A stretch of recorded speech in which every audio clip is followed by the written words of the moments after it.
Of the post-war plan for Gaza, the Israeli military has come up with a pilot scheme which will outline how the territory will be governed after the militant group is defeated. It aims to create humanitarian enclaves for Gazan civilians who are not linked to Hamas. The plan is set to be rolled out in two northern Gazan cities of Beit Hanun and Beit Lahia, and will give local Palestinians aid and distribution responsibilities. Under the project, the Israeli forces would retain security duties, while Palestinians would gradually take over civil governance. Well, let me explain this a little further. The Israeli military would first funnel aid from the nearby western Erez crossing.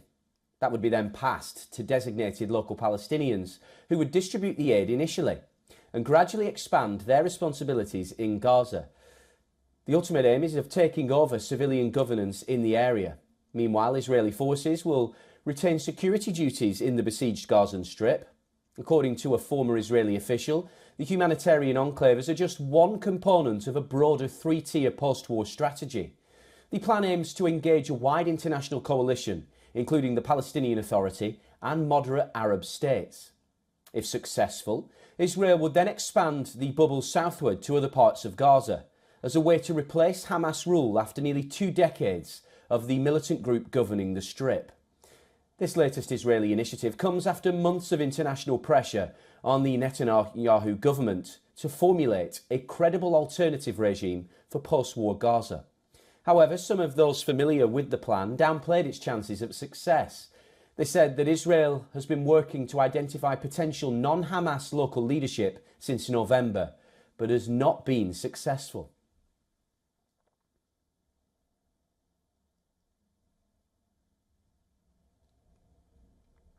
Well, for more on this, our correspondent Jody Cohen joins us live as ever from Rana. Now, Jody, good to see you. What more can you tell us about the allegations of Qatar allocating funds for Prime Minister Benjamin Netanyahu and other world leaders, and about the organisation behind these allegations?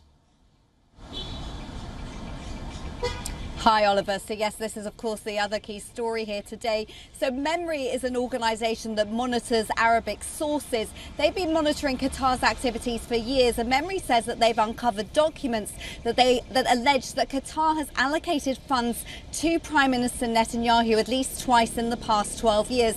Now, Memory has stressed that this is not proof that the funds were received by Netanyahu, just that Qatar intended to send the funds.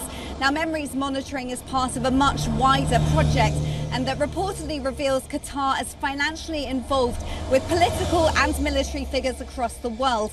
Now, we know that Netanyahu's government allowed Qatar to make payments in cash to Hamas over the years.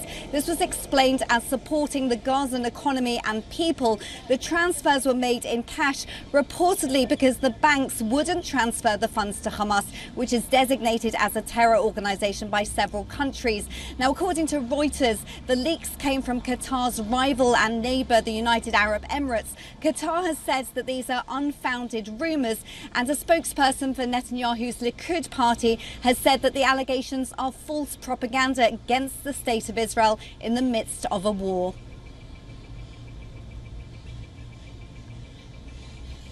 And Jody, Prime Minister Netanyahu's indicated the intensive phase in the war against Hamas in Gaza is almost over. Israel's ruled out Israeli and Hamas rule going forward. So the question remains, what is the strategy now for governance?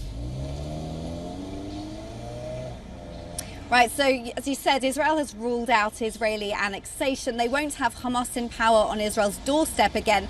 And they're against the Palestinian Authority taking control because Israel says that the Palestinian Authority funds, supports and teaches terror.